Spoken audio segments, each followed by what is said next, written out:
Mais ici, Dieu ariko hano Imana ne nous donne pas des souhaits. ntabwo iduha ibyifuzo, Il nous donne son réma. iduhaye rema yayo.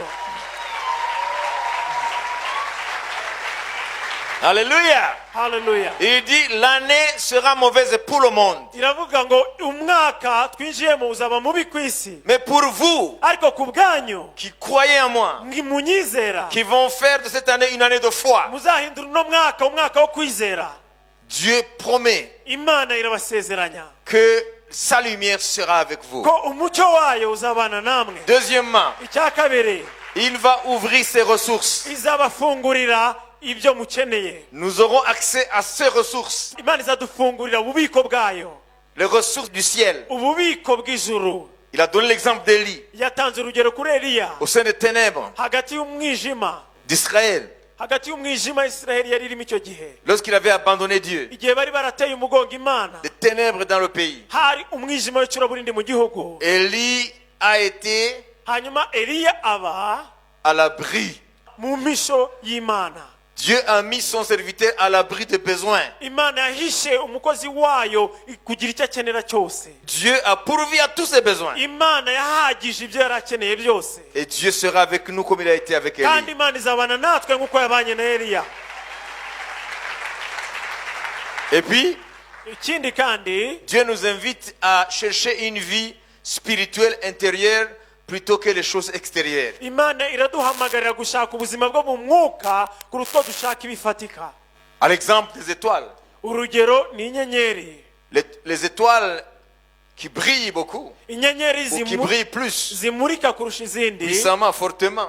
zimurika kurusha izindi, Ce sont les grosses étoiles qui ont beaucoup de réactions au sein de leur cœur. ni inyenyeri ziba zifite En leur sein. mu mutima wayo ibintu byinshi biba bikoreka kurusha izindi. Il y a des réactions de gaz qui brûlent là-bas. Haba hari amagazi ari kubira cyangwa ari gushya muri zo. Comme une centrale nucléaire. Twabigereranya na ziriya ngufu za nucléaire. Hein? Vous comprenez? Murabyumva? Donc, notre foi, Rero kwizera kwacu lorsqu'il va bouillir en nous, igiye kuzabira muri twebwe, va produire des œuvres kuzabyara imirimo qui vont glorifier Dieu. izahesha Imana icyubahiro. Et Dieu est glorifié. Kandi Imana iheshejwe icyubahiro, En retour, nayo idukorera, il nous couronne itwambika ikamba, de gloire. itwambika ubwiza.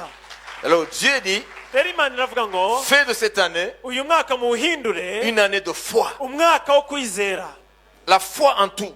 kwizera muri byose. Alléluia. Haleluya, Amen. amen. Bon, la prière est nécessaire. Amasengesho ni La ngombwa, sainteté est nécessaire. ukwezwa ni ngombwa, Tous ces domaines sont nécessaires. ibyo byiciro byose ni ngombwa. Mais d'une façon particulière, Ariko mu buryo bw'umwihariko Dieu dit, Imana iravuga ngo je veux que cette année ndashaka ko uyu mwaka soit une année de foi. uba umwaka wo kwizera, Une année qui va être dédiée, umwaka uzahabwa, placée sous le signe de la vie de foi. uzahabwa intebe yo kwizera. Ça veut dire les hommes de foi. Ni ukuvuga ngo abagabo bo kwizera, Les hommes de foi, abantu bo kwizera ils vont accéder aux ressources de Dieu. bazagera ku bubiko bw'Imana. Les hommes de foi, Abantu bo kwizera ils vont triompher des ténèbres. bazanesha mu mwijima w'icuraburindi. Les hommes de foi, Abantu bizera ils vont aider plusieurs. bazafasha benshi. Les hommes de foi, Abantu bo kwizera ils vont voir la bénédiction de Dieu. bazabona umugisha w'Imana. Les hommes de foi, Abantu bizera ils vont agir avec Dieu. bazakorana n'Imana, Et les exploits de Dieu vont se manifester. ndetse bazakorana iby'ubutwari n'Imana. N'oublie jamais ça. Ayo magambo C'est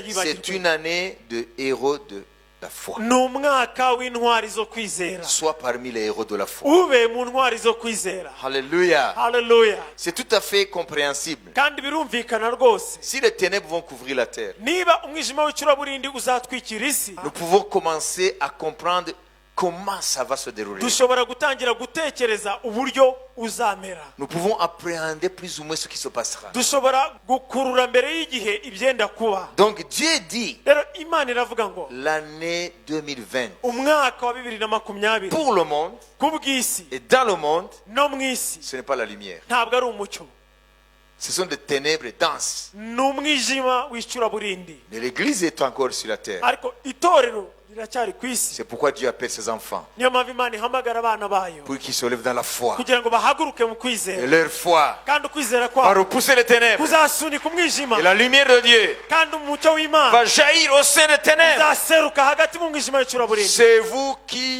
Ni mwebwe qui allez devenir muzahinduka generators